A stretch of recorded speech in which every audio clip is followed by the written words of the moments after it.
Je vais dire ceci, vous ne pouvez jamais réussir dans votre vie si vous décidez de votre destinée avec légèreté. Vous ne réussirez pas. Vous ne pouvez pas réussir dans votre vie si vous décidez par rapport à votre destinée sur base de vos pulsions, de vos émotions. Parce que je sens, parce que ça me fait du bien. Vous êtes vraiment à côté. On ne joue pas avec la vie. Vous voyez, comme nous sommes ici et avec beaucoup de jeunes, et même d'autres jeunes qui ne sont pas là. Je peux dire qu'il y a des gens qui vont échouer.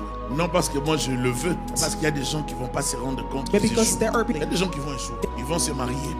Après ils vont divorcer. Après ils vont divorcer parce qu'ils ont mal procédé. La vie, elle est courte. Il faut savoir qu'on peut échouer. Vous ne pouvez pas prendre votre vie à la légère. Vous ne pouvez pas vivre dans la distraction. Le plaisir, ce n'est pas la réussite. La joie éphémère, ce n'est pas la réussite. Avoir la joie ne veut pas dire que tu vas réussir.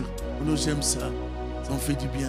Ça te fait du bien aujourd'hui, mais ça te fera du mal grave demain. La question que je nous pose aujourd'hui, pourquoi nous n'arrivons pas à nous engager correctement en Christ? Pourquoi nous n'arrivons pas à comprendre que Christ est notre abri? Christ est celui qui nous protège. Christ est celui qui nous garantit l'avenir. Qu'est-ce qui se passe? Pourquoi nous n'arrivons pas à comprendre que nos vies dépendent de Christ? Sans Jésus, il n'y a pas d'avenir. Sans Jésus, il n'y a pas de réussite. Nous perdons beaucoup le temps.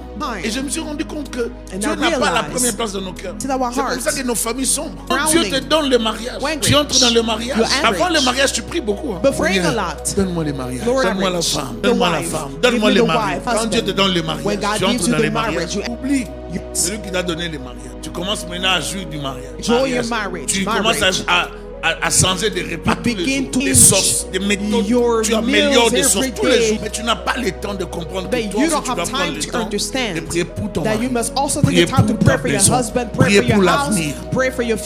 Certains combats ne viendront pas à l'extérieur, ils viendront dans votre maison.